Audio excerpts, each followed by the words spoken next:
Pankaj Yadav chemistry classes को subscribe करें and share करें। बच्चों, क्लोरोफॉर्म के कुछ रासायनिक गुण मैंने बताए थे। अब अगला रासायनिक गुण छठा, कार्बिल एमीन अभिक्रिया। इम्पॉर्टेंट रिएक्शन है, देख लीजिए।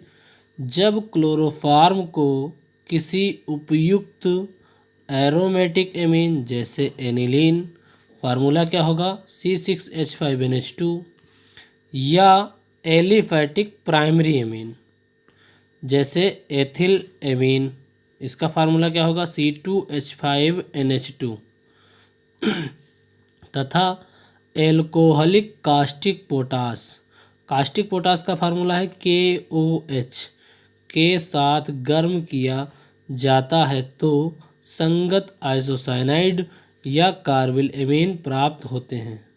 कहने का मतलब, जब क्लोरोफॉर्म को किसी एलिफैटिक या एरोमेटिक एमीन के साथ तथा कास्टिक पोटास KOH के साथ गर्म किया जाता है तो आइसोसाइनाइड या कार्बिल एमीन प्राप्त होते हैं। तो दो तरह से, या तो एरोमेटिक के साथ कराओ या फिर एलिफैटिक। तो पहले देख लेते हैं एरोमेटिक एमीन के साथ अभिक्रिया, देखें कैसे होती है। एरोमेटिक एमीन मैंने बताया है C6H5NH2, इसका नाम है एनिलीन।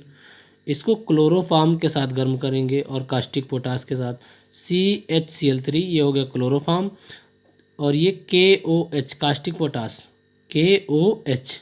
इसके 3 अणु हमने इसलिए लिए हैं क्योंकि 3K और 3Cl क्रिया करेंगे तो बन जाएगा 3K 3Cl 3KCl 3 potassium chloride. ये हो गया पोटेशियम क्लोराइड के 3 अणु, ठीक है।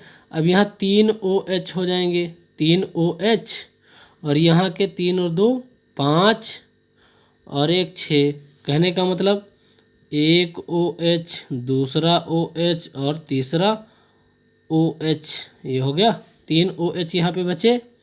अब 2 H यहाँ पे और एक 3 H यहाँ पे, सबके साथ अगर H हम जोड़ दें तो ये हो जाएगा 1 H 2 H 3 H, तो 1 H2O 2 H2O 3 H2O, 3 यहाँ के OH और 2 और एक 3 H, तो क्या बन जाएगा 3 OH और 3 H मिलकर बन जाएंगे 3H2O। अब देख लीजिए, यहाँ के H2 निकल गया पूरा, यहाँ बचा है C6H5N, और यहाँ का पूरा ये निकल गया है, ये KOH निकल गया पूरा, यहाँ बचा है C, तो ये हो जाएगा C6H5NC। ये हो जाएगा फेनिल आइसोसाइनाइड। क्या हो जाएगा? Phenyl isocyanide. अब देख लीजिए एलिफैटिक एमीन के साथ, एलिफैटिक में हम देखेंगे ethyl amine C2H5NH2 plus chloroform plus KOH मतलब कास्टिक पोटास। इसके भी उसी तरह क्रिया होगी जैसे पहले वाले में हुई थी। ये देखिए 3 KOH लिए गए, इसमें भी 3 KOH लिए गए। क्यों लिए गए हैं?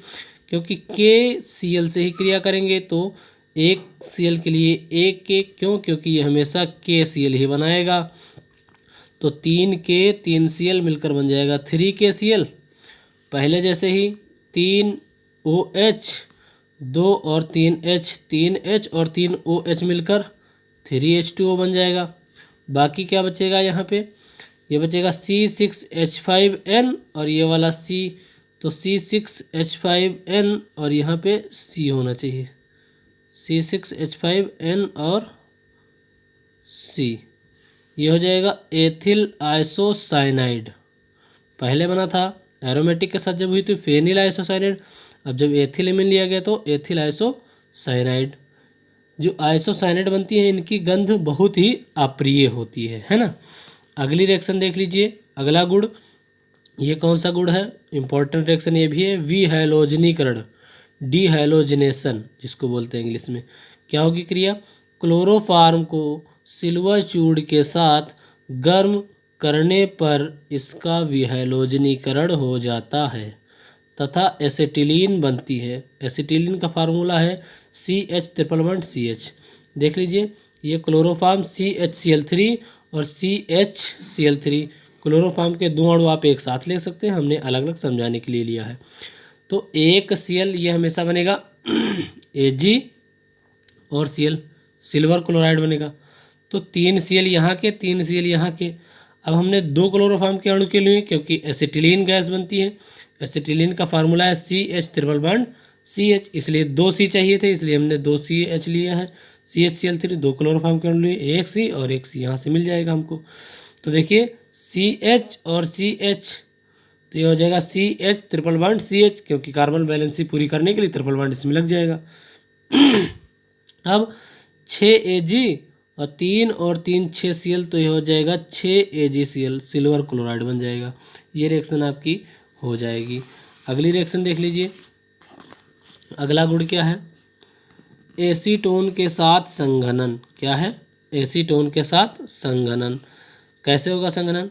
पोटेशियम हाइड्रोक्साइड की उपस्थिति में क्लोरोफॉर्म CHCl3, जिसका फार्मूला है एसीटोन CH3COCH3 के साथ संघनित होकर क्लोरीटोन देता है। अब क्रिया देख लीजिए। ये है एसीटोन। क्या है? एसीटोन। और ये है क्लोरोफॉर्म, आपको पता है। हमने बताया पोटेशियम हाइड्रोक्साइड KOH की उपस्थिति में क्लोरोफॉर्म को एसीटोन के साथ संघनित करना है। ये हो जाएगा CH3COCH3, एसीटोन ही लिखा हुआ है। अब यहाँ जो डबल बॉन्ड लगा हुआ है, जब उत्प्रेरक की उपस्थिति होगी तो डबल बॉन्ड क्या होगा? यहाँ फैल जाएगा, एक ऐसे और एक ऐसे। तो जब O यहाँ पे आ जाएगा तो O की बैलेंसी होती है 2। O हमेशा 2 बैलेंसी से जुड़ता है, जैसे यहाँ पे दिखाया हमने, एक और एक ये। तो यहाँ पे जब एक O के साथ जुड़ेगा तो एक H, ये वाला H क्या करेगा? इस वाले O के साथ आ जाएगा, तो ये बन जाएगा OH। और बाकी CH3 यही रहेगा, ये CH3 और ये वाला C और ये वाला O और ये वाला H, ये हो गया OH। अब इस कार्बन की बैलेंसी कम होगी तो यहाँ वाला C और यहाँ का Cl3, ये पूरा CCl3 यहाँ पे एक बॉन्ड से जुड़ जाएगा। इसका नाम क्या है?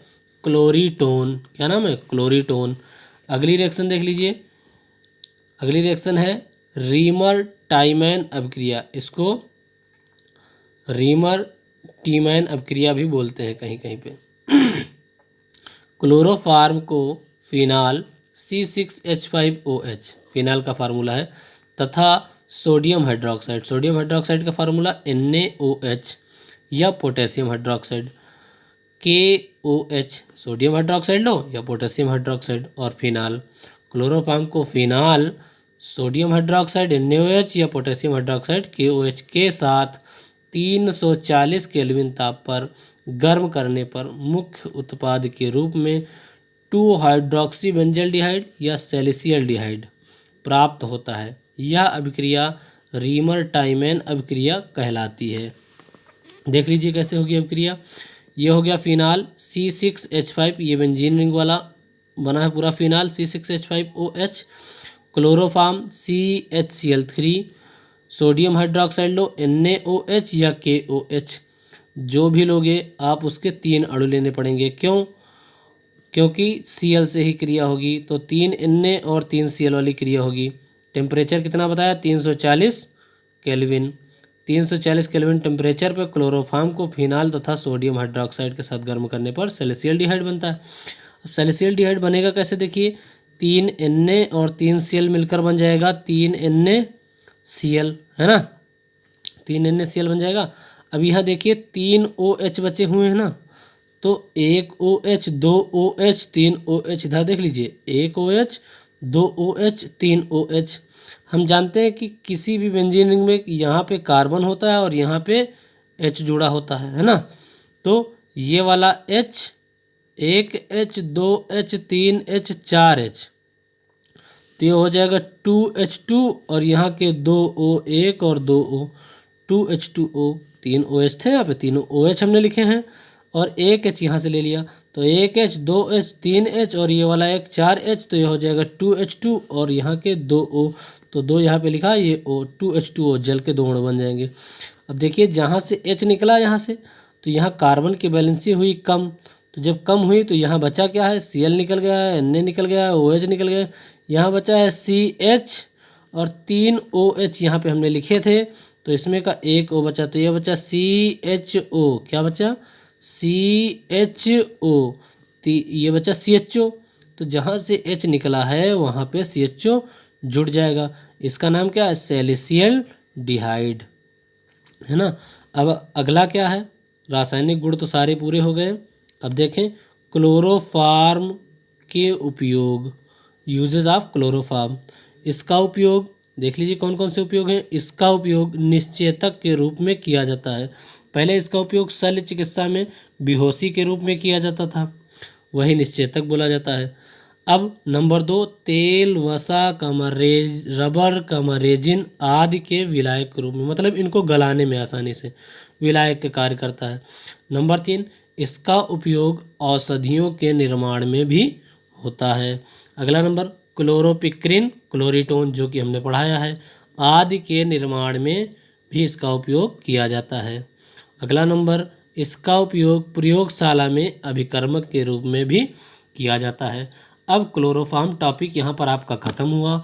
अगले टॉपिक के वीडियो में आपको क्लोरोवेंजीन के बारे में बताया जाएगा। अगर वीडियो अच्छा लगे तो चैनल को सब्सक्राइब करें, शेयर करें और बेल आइकन को दबा दें और कमेंट भी करें। धन्यवाद।